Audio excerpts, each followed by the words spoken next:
Hi, I'm Natasha. This is Almost Vegan, and today we're making spicy hummus with pita chips.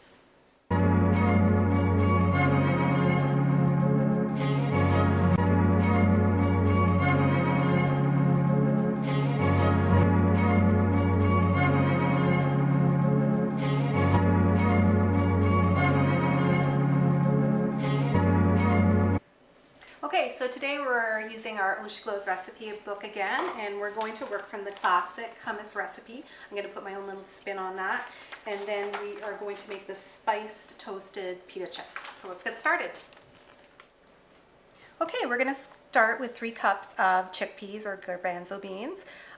They are an excellent plant-based protein. They're rich in vitamins and minerals, and they're often used as a meat replacement for those people that are vegetarian. And the reason they're used as a meat replacement is because they're so high in protein and fiber.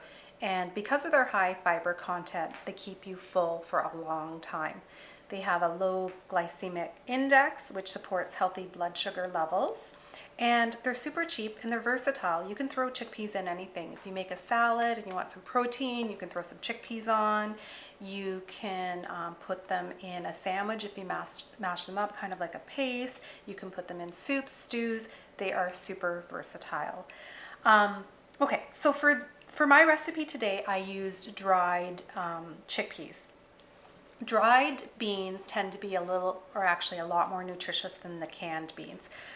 Canned beans are super convenient and they're easy to stock up on and throw in your pantry, and I use them all the time. But if we're really going for nutrition, the dried beans are way more nutritious. Some canned beans can contain some sneaky ingredients. They can have lots of sodium in them, in fact almost up to 10% of your daily intake. They sometimes have animal fats and added sugars in them, and there are a lot more calories in the dried beans. With the dried beans, you have to soak them for 8 to 12 hours or overnight, and then when you're ready to cook them, you rinse them. And for garbanzo beans, you cook them for 60 to 70 minutes, and you test them to see. I often boil extra and just freeze them, and then I can use them for soups and stuff like that. You're going to need 2 cloves of garlic, or depending on your taste. I like things really garlicky, but remember it's raw, so it's going to be potent. Now, garlic is one of those ingredients that's been used for thousands of years for medicinal purposes, and the research really shows us now that it is a really, really healthy food. It's rich in vitamin C, B6, manganese. It can prevent the severity of colds and flus, and it contains antioxidants that protect against cell damage and aging. So it's a superfood. Tahini. So tahini is a paste that's often used in Mediterranean cooking. It is toasted sesame seeds that are ground up. And tahini is full of healthy fats. It's rich in anti-inflammatories and antioxidants. So it's a really healthy ingredient as well. I like to buy the organic sesame tahini, but you can make it at home yourself if you want. You need the juice of 1 full lemon, and you need some sea salt. I think a 1/4 teaspoon of sea salt. Okay, so we're going to dump all of that into our blender. Oh, the thing I forgot to tell you about the chickpeas, the dried chickpeas. You don't have to, but if you have some time on your hands, and because it's COVID time right now, I had some time on my hands. If you want a really smooth hummus, you can go through your cup of chickpeas, your 3 cups of chickpeas, and you can take the skins off of them.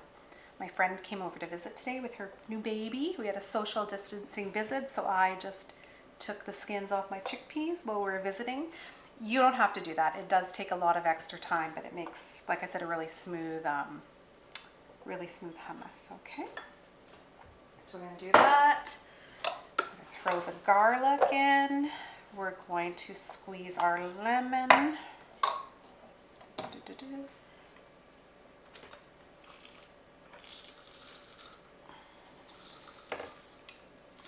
And then we're going to throw our paste in, and we're going to grind grind it up nice and smooth. Okay. And then throw the tahini in. And I pre-measured this. This is a 1/4 cup of tahini. And we're going to add the salt.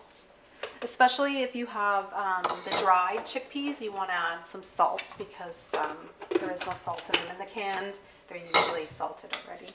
And we're going to turn on our baby Vitamix, but you can use any blender. I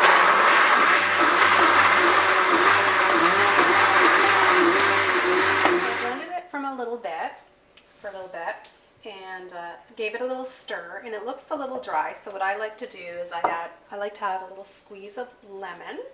I like to add a little bit of olive oil. I do about a teaspoon, and a little bit of water. And then I stir that up a little bit, and then I re-blend it. And if it still looks dry, continue to add water into it. So now it's time for the finishing touches on our hummus. So I like to put a little swirl of olive oil on it. The consistencies go really nice together. Now this product right here is called Peperoncini Picante, and my husband actually brought this back from, I think it's Toroni restaurant in Toronto, and I really, really love it. This is my secret ingredient. I will include the link. You can order this stuff online. I think it's $10. You can put anything, any additive you want into your hummus. You could put any hot sauce in. Some people like to put roasted garlic, roasted red pepper, olive tapenade, or just plain is good too. But I really like hot stuff, and this stuff is really hot. So I like to put some of this just on top, and not too much because it's really, really hot. And then I like to give it a little swirl, just so you don't get one big clump of it. And then I like to decorate my hummus a little bit. I put a little bit of sea salt, a little bit of paprika. Paprika is basically ground up sweet peppers. And then I like to finish it off with a little bit of parsley. And then I keep a few whole chickpeas to sort of decorate the top with. Okay, so now it's time for the pita chips, so let's get started on that. Okay, so now we're going to make the spiced toasted pita chips. You can use pita bread, you can use naan bread, you can even use tortillas if you want to. So you're going to get some olive oil, and first you're going to preheat your oven to 400. And then I used a mixture. I used white and whole wheat, just so there's a bit of a variety. And then you're going to brush just really one side, I think. You just have to brush because we don't really flip them during the cooking. So you can just brush one side with olive oil. And then I'm going to cut them into pita chips. You can use a pizza wheel, but my pizza wheel isn't sharp enough, so I'm just going to use a knife to cut them into wedges. And then we're going to put our spice mixture.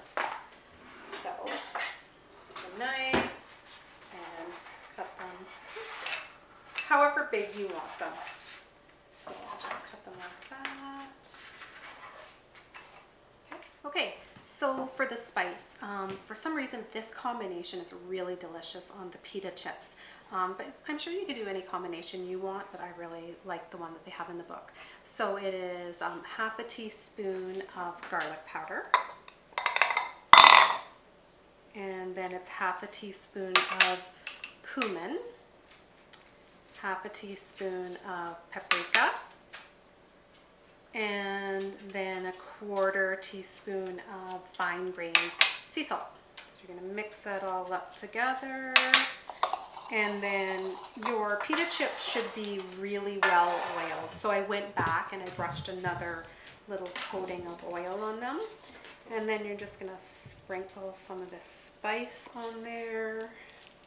And then you're going to put them in your oven at 400 for 7 to 9 minutes. I find that 7 minutes are enough in my oven, but I guess it depends on your ovens. You don't want them crispy, like hard, like chips. They're still a little bit soft, I guess, depending on the bread you're using too. So we will stick these in the oven for 7 minutes.